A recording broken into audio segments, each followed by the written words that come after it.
জাতীয় বিশ্ববিদ্যালয়ের 2023-24 শিক্ষাবর্ষের অনার্স ভর্তির সর্বশেষ কার্যক্রম দ্বিতীয় রিলিজ স্লিপের আবেদন আগামীকাল 23 সেপ্টেম্বর শেষ হয়ে যাচ্ছে। তোমরা দ্বিতীয় রিলিজ স্লিপে যারা আবেদন করেছো, কোনো ক্রমে যদি তুমি সুযোগ না পাও তাহলে তোমার করণীয় কি থাকবে? তুমি তো আর অনার্সে ভর্তি হতে পারবে না, তখন একটা বছর কিন্তু তোমার নষ্ট হবে। তো যারা এই একটা বছর নষ্ট করতে চাইছো না, তোমাদের জন্য কিন্তু আরও দুইটা অপশন রয়েছে, আরও দুইটা কোর্স রয়েছে, সেই দুইটা কোর্সে ভর্তি হওয়ার সুযোগ রয়েছে। তো আজকের এই ভিডিওতে এই বিষয় নিয়ে আলোচনা করব, আবেদন করার যে নিয়ম রয়েছে, আবেদন কারা করতে পারবে, কিভাবে কি করতে হবে আজকের এই ভিডিওতে জানাবো। চলো শুরু করা যাক। দেখো, দ্বিতীয় রিলিজ স্লিপের বিষয় আর বলছি না, এবার চলো আমরা দুইটা যে কোর্স রয়েছে, প্রফেশনাল অনার্স কোর্সের ভর্তির জন্য আবেদন চলছে, এখনো পর্যন্ত চলছে।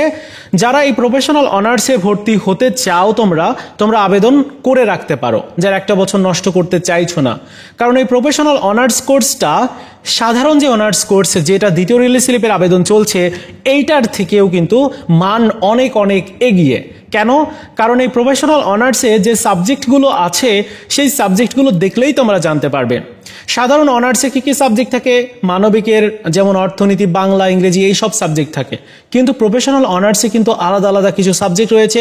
অন্যান্য ভালো ভালো পাবলিক ইউনিভার্সিটিতে যে সাবজেক্টগুলো পড়ানো হয়, যেমন আমরা যদি সাবজেক্টগুলো দেখি, ব্যাচেলার অফ বিজনেস অ্যাডমিনিস্ট্রেশন অর্থাৎ বিবিএ, তারপর রয়েছে bachelor of education BEd, apparel manufacture and technology AMT, fashion design technology, knitwear manufacture and technology, computer science and engineering, তারপর হচ্ছে electronics and communication engineering, BSc honours in textile science and technology, তারপর bachelor of fine arts, tourism and hospitality management, theatre and media studies, BBA in aviation management এবং BSc in aeronautical and aviation science engineering.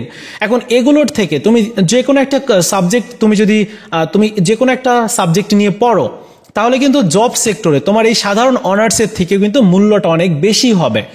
So এটার যে আবেদনের criteria রয়েছে সেটি নিয়ে আলোচনা করি। দেখো, পাশের সনের যে যোগ্যতা সেটি হচ্ছে এসএসসিতে 2019-20-21 ন্যূনতম জিপিএ চতুর্থ বিষয় সহ 2.5, আর এইচএসসিতে তোমার এইচএসসিতে পাশের সনের যোগ্যতা হচ্ছে 2021-22-23 আর জিপিএ লাগবে 2.5। মোটামুটি এরকমটা থাকলে তুমি আবেদন করতে পারবে। এখন এই যে প্রফেশনাল অনার্স, এগুলো কিন্তু নির্ধারিত কিছু নির্দিষ্ট কলেজে করানো হয়। তো এই কোর্সটার খরচটা কিন্তু একটু বেশি হয়। সাধারণ অনার্সে যেমন তোমার সরকারি কলেজে 50-60 হাজার টাকা বা 80 হাজার টাকা পর্যন্ত খরচ হয় 4 বছরে, এই প্রফেশনালে কিন্তু এর থেকে অনেক অনেক বেশি খরচ হয়, প্রায় 3 গুণ খরচ বেশি হয়। অর্থাৎ 1.5 থেকে 2 লাখ বা 2.5 থেকে 3 লাখ টাকা এরকম খরচ হয় বিভিন্ন কলেজে, বিভিন্ন রকম। ঢাকার কিছু কলেজ রয়েছে যেগুলোতে খরচটা বেশি, যেমন বেতন বেশি, তারপর প্রত্যেকটা বিষয়ে বেশি। সো এটা তোমার কলেজ ভেদে আর কি। কলেজ সম্পর্কে আগে জেনে তারপর তুমি আবেদন করো। তো আবেদন করার ডেট সম্পর্কে একটু জানি। আবেদন করার জন্য কিন্তু সময়টা বাড়িয়েছিল, আর এখনো পর্যন্ত আবেদন চলছে। এখনো তোমরা আবেদন করতে পারবে আরো 2-3 দিন, মানে 23 তারিখ, 24-25 তারিখ পর্যন্ত আবেদন চলবে, রাত 12টা পর্যন্ত। আবেদন ফিস হচ্ছে 350 টাকা। যারা মনে করছো যে এই কোর্সটা করবে বা তোমার যদি আর্থিক অবস্থা একটু ভালো থাকে, তাহলে তোমরা এই কোর্সটা করতে পারো। এই কোর্সটা কিন্তু অন্য জাতীয় বিশ্ববিদ্যালয়ের কোর্স থেকে অনেক অনেক মানের দিক থেকে এগিয়ে। আর এই কোর্সটা কমপ্লিট করার পর তুমি জব সেক্টরে ভালো জব ডিমান্ড তোমার পাবে তুমি। ওকে, এবার আমি অন্য একটা কোর্স নিয়ে আলোচনা করছি, সেটি হচ্ছে ডিগ্রি পাস কোর্স। এই কোর্সটা জাতীয় বিশ্ববিদ্যালয়ের একটি অবহেলিত কোর্স। কোর্সটা ভালো, মানে কোর্স হচ্ছে 3 বছর মেয়াদি। এই কোর্স কমপ্লিট করার পর মাস্টার্স করতে আরো 2 বছর সময় লাগে। এই 5 বছরের কোর্স কমপ্লিট করলে তুমি ভালো জব তুমি পাবে।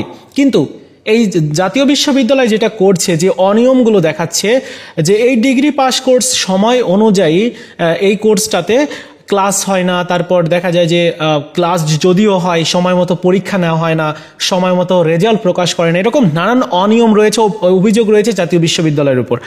এখন জাতীয় বিশ্ববিদ্যালয়ের নতুন উপাচার্য আসছেন, তিনি এসে কিন্তু পরিবর্তন অবশ্যই করতে পারেন, ঠিক আছে? তো আমি এই কোর্সটাতে ভর্তি হওয়ার রিকমেন্ডেড করব না, তবে তোমাদের যাদের ইচ্ছা রয়েছে, যাদের পাশের সালের যোগ্যতা, তারপর দেখা যায় যে জিপিএটা অনেক কম রয়েছে, তোমরা কিন্তু এই কোর্সে অ্যাপ্লাই করতে পারো।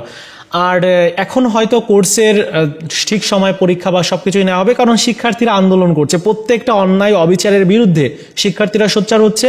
বৈষম্য দূর করার জন্য যা যা করা প্রয়োজন আন্দোলনের মাধ্যমে সেগুলো করার তাগিদ এখন জাতীয় বিশ্ববিদ্যালয়ের শিক্ষার্থীরাই অলরেডি নিয়েছে, বিশেষ করে ডিগ্রি শিক্ষার্থীরা। সো তোমাদের কিন্তু সমস্যা হবে না, এই কোর্সটা তোমার জন্য হতে পারে। বা তুমি এই কোর্সে ভর্তি হয়ে থাকলে এবছর, আগামী বছর আবার অনার্সে ট্রাই করলে যদি ভালো একটা সাবজেক্টে সুযোগ পেয়ে যাও ভালো কথা। আর প্রফেশনালে ভর্তি হতে পারলে তো সব থেকে বেশি ভালো হয়। তবে তো অনেকের টাকা পয়সার একটা সমস্যা থাকে, সো অনেকেই পারে না ভর্তি হতে। তো মোটামুটি এটাই হচ্ছে।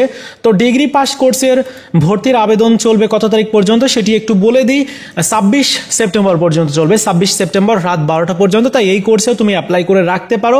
আবেদন ফিস হচ্ছে 300 টাকা। তোমাকে যে কলেজে অ্যাপ্লাই করবে ওই কলেজে গিয়ে তোমাকে জমা দিতে হবে, অথবা মোবাইল ব্যাংকিংয়ের মাধ্যমে তুমি জমা দিতে পারবে। এরপর আবেদন করার পর দেখে নেবে যে তোমার আবেদন ঠিকঠাক হয়েছে কিনা, কিভাবে আবেদন করতে হয় এটা নিয়ে ভিডিও দেওয়া আছে আমার চ্যানেলে। তোমরা যদি degree pass apply, how to apply degree pass course এরকম লিখে যদি সার্চ করো তাহলে কিন্তু তুমি পেয়ে যাবে, ভিডিও পেয়ে যাবে, আমার চ্যানেল বা অন্যান্য চ্যানেলের ভিডিও পেয়ে যাবে, সেভাবে দেখে আবেদন করে নিতে পারো।